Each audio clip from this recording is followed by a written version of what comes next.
Welcome back to another Zero Context Patreon Stock advertising my Patreon content one out of context theater moment at a time. I started the month off by finishing up Strike Up the Sweepers, the fourth book of the Janitor series. Then I read and completed My Last Innocent Year, which I think is a first for me. Woohoo!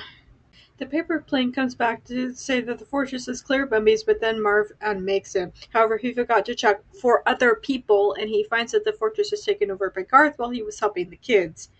Before they can do that, they're attacked by more mummies. As they fight, Marv tells them that they have to continue to bowl so that they can get into the fortress. Spencer is the only one who's ever bowled a strike. Once. 3 years ago. By pure luck. He takes a while in order to imagine a bowling ball, but then pauses, because the holes are full of germs and are disgusting, but then he reassures himself that it had been dust a few seconds ago.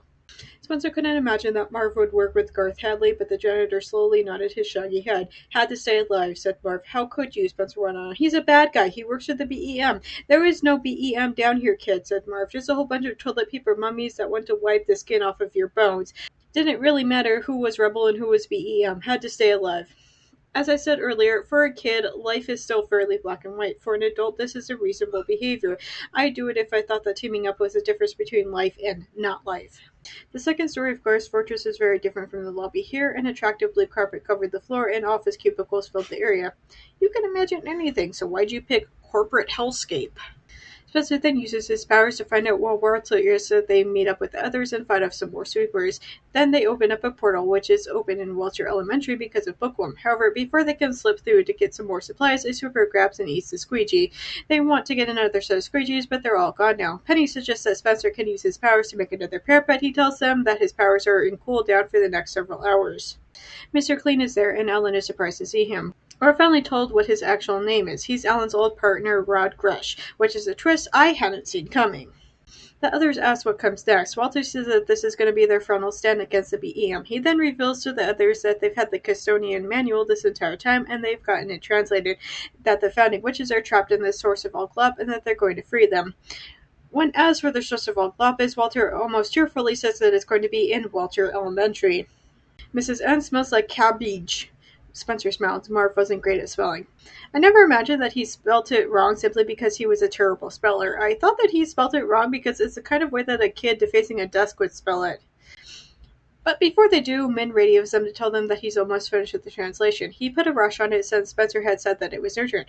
However, Spencer's kind of irrelevant right now since we're about to do this, but Min is like, huh? What are you talking about? The book never says to do that. Surprise! Dustin isn't actually dead. Even more surprise is that he's working with/for the BEM.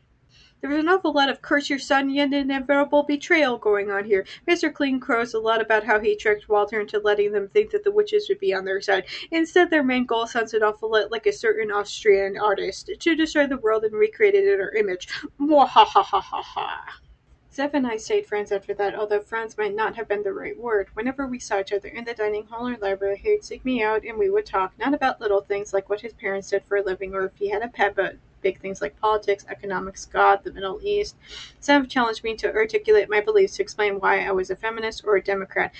I wasn't a debater by nature, and somewhere along the way had come to believe that what I felt, if I couldn't be articulated or defended, was invalid. That's why I thought that I had to listen to Zev, who was clear in his beliefs and never wavered. When we talked, I could feel my mind stretching to take his new worldview, but mostly I was trying to figure out if he liked me, if he thought I was pretty, if he never thought about kissing me. It only occurred to me later that Zev didn't have any friends besides me, that whenever I saw him at a party or lecture, he was always alone. He sought me out because he had no one else to talk to, because no one else could stand him. And over here we find a red flag in the shape of a man. He was exactly the sort of man I would avoid when I was older and knew better, but we usually learned that the hard way. Boom. There it is. Remember why we were there, because of what he did, right? The dean probably wants to talk to you about that. That doesn't make me feel any better. I feel back onto the sofa. Deborah, I don't even know what happened anymore. Maybe I overreacted. I really, really hate this narrative that Deborah is spinning. The entire idea of using something that Isabelle herself deemed as not a big deal and turning it into a feminist jumping point. Do I think that what happened with Zev was icky? Unbelievably so. But it's not Deborah's incident to be jumping all over. Of course, Dean Hanson went on, I have no reason to challenge your interpretation of events, but something made you go back to Mr. Neiman's room and write that word on his door. And if that's not what happened, I'm sure you understand that we need to take these things seriously, because they are serious. The thing that made Isabel go back to Zev's room was a terrible friend who decided to take Isabel's experience and turn it into a feminist teaching moment. All I know about writing is you sit down and write, and sometimes, if you're lucky, the words come. All I know is some people are talented and some aren't, and some stick with it no matter what. Others give up. The truth is, most of you won't become writers. You're here at this fancy school, and let's be honest, I don't think your parents sent you here hoping you'd become writers. They sent you here so that you could learn to make money, to become doctors and lawyers and investment bankers and consultants and whatever the fuck those are. I kind of don't disagree with this part. Writing is freaking hard, okay? I do it every single day, and I have since 1996, and it's still so hard. Granted, it gets easier in a lot of ways, and then harder in different ways. Every January, Jason's fraternity, Gamma Nu Alpha, filled the first floor of their house with sand and blasted space heaters. I'm trying to imagine the poor cleaning crew who has to come in and take care of all of that sand. Either this is a rich frat house who already has cleaners coming every Monday, or they make the freshmen clean it, probably while wearing something embarrassing. Her area of expertise was the Tudor court. She was best known for a feminist reimagining of Anne Boleyn, portraying her not as a crafty temptress, but as a victim of Henry and his court, which systematically dismantled her reputation. On the acknowledgments page of her most recent book, she thanked R.H. Connolly for his necessary and unstinting support. What, no three-page rambling connecting the death of Anne Boleyn to modern feminism? Run out of things to fart sniff about now that it's not talking about pretentious poetry? I sat and listened as Connolly discussed voice and narrative distance, shocked at what he was able to find in my writing. Themes, imagery, illusions, and things I hadn't intended and didn't know were there. And boom, there it is. Yet another English professor who looks the author dead in the face and makes up random nonsense that the author had never intended. This is a man who is so high off of his own farce that he is completely and utterly disconnected from reality. One thing that has remained with me from my own university English class experiences is a triple Venn diagram of things the author intended, things the reader sees, and things society sees. This can be tightly together with an awful lot of overlap, or they can be disconnected from each other. In the case of Connolly, I fear that things the author intended and things the reader sees are on opposite sides of Canada. I brought the phone over to the sofa and flipped through the magazine. Everything you wanted to know about Ally McBeal. New game! And take a shot whenever this book whacks you upside the head with a random pop culture tidbit that this takes place in the 90s. Please drink responsibly. I don't think I'm hiding from the truth, Annie said. I think it's just, well, I'm not a fiction writer. I'm used to working in a more minimal form. Quick question. Why the frick-rack paddywhack are you taking this class if you don't want to be writing fiction? This is supposed to be an elite class that was difficult to get into. Nobody forced you into this class, jerkwad. And even I thought her decision to print detailed anatomical sketches of lady bits was crude.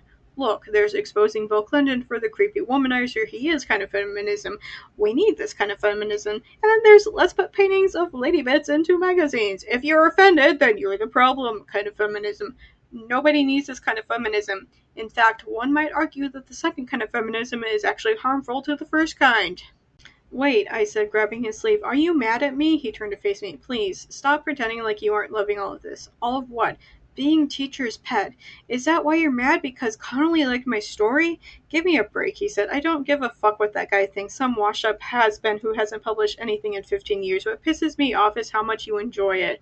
Me? I didn't. Yes, Andy said, you did. Later, I would understand that I didn't owe Andy an apology or anything else. He had a right to be mad at me, and I didn't have to care or try to fix it. I couldn't fix it. He was mad for reasons that had far more to do with him than with me. But I didn't know that yet, so I keep trying to explain myself. I'm sorry, Andy. I didn't mean to offend you. Damn straight that this is Andy's problem and not yours. You know that if Connolly had been singing praises to Andy, he would be saying something completely different. He's bitter and angry that Connolly called Andy out on his nonsense. March arrived, and all around people started waking up to the fact that we would soon leave this place. I had no interest in their plans or in making any of my own, because I'd finally found what I'd been looking for, my purpose revealed on the leather sofa under the eaves. Your purpose is to be this side piece to a married man? Girl, read that sentence again and ask yourself why you're choosing that to be your sole purpose in life. I thought about the story Whitney told me about Roxanne's mysterious and lost pregnancy. In comparison, my own body felt full and fertile. I could give him that. I thought if he wanted it, I could give him everything. There is not enough hell no in the goddamn universe for this. My need to link physical intimacy with secrecy was born that spring. After that, there was nothing more erotic than a furtive kiss behind a closed door, a hurried grope in a coat closet, a man's hand on my knee while his girlfriend sat across from us, and once asked Bo to meet me at a bar and pretend he didn't know me. I had a dress picked out, short and backless, the kind you couldn't wear with a bra, black eyeliner, red lipstick, the kind of makeup I never wore. I'd leave my wedding ring at home, but he could wear his. Why would I want to do that? Bo said, laughing. I thought the whole point of getting married was so that I don't have to go pick up strangers in bars anymore. Spoilers, especially since we're in the middle of her affair with Connolly. Like, you and I both know that her relationship with him has a time limit, but the narration never had to jump ahead so much. Abe was furious when he found out how much she spent on a sterling silver watch with a mother-of-pearl face, nearly $800. A terrible extravagance, he said. Didn't she know that there were braces to pay for in college? He demanded that she return it, but she refused. One night, near the end, when it had become clear she would not survive, she called me into her room and pressed the watch into my hand. I want you to have this, she said, so you remember that it's okay to want things. She made me promise never to sell it.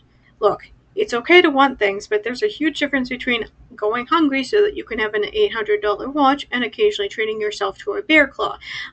And I feel like Mummy Dearest would sell her and family out simply to have 1 second of freedom.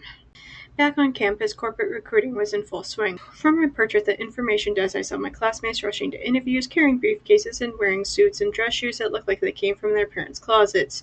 While I was dabbling with the lowest bidder, they were interviewing for jobs in advertising, consulting, investment banks, jobs with benefits, jobs that paid.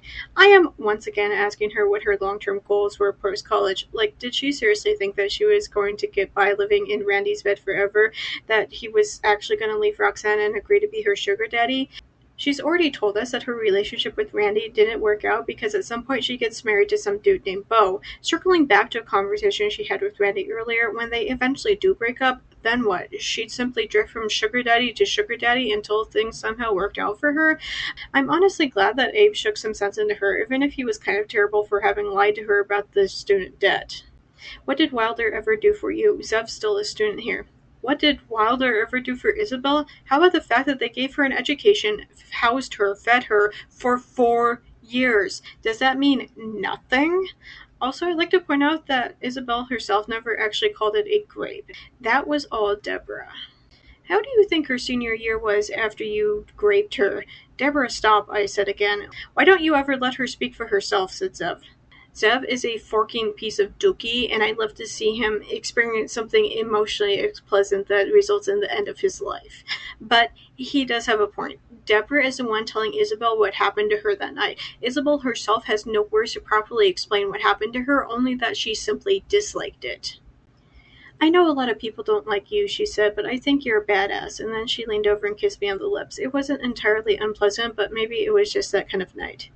I think the worst part about this random girl-on-girl nonsense is the fact that I'd rather see a straight girl experimenting with her sexuality in university than to see this fart-sniffing nonsense.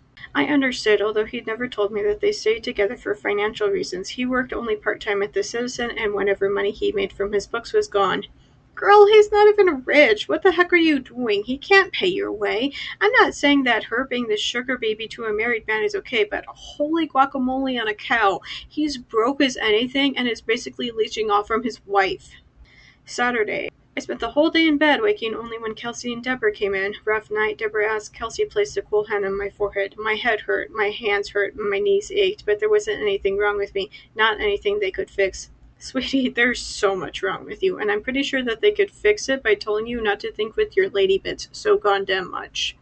When my daughter was 3, I had a story published in a small literary magazine, the kind that paid in prestige. Paying in prestige is almost as good as exposure. If you like my content, you can become a member on Patreon. Now you can join for free and get access to all of my free stuff. For only $1 a month, you can have access to so much, including the context for all of this month's commentary and more. I'll see you next month, guys.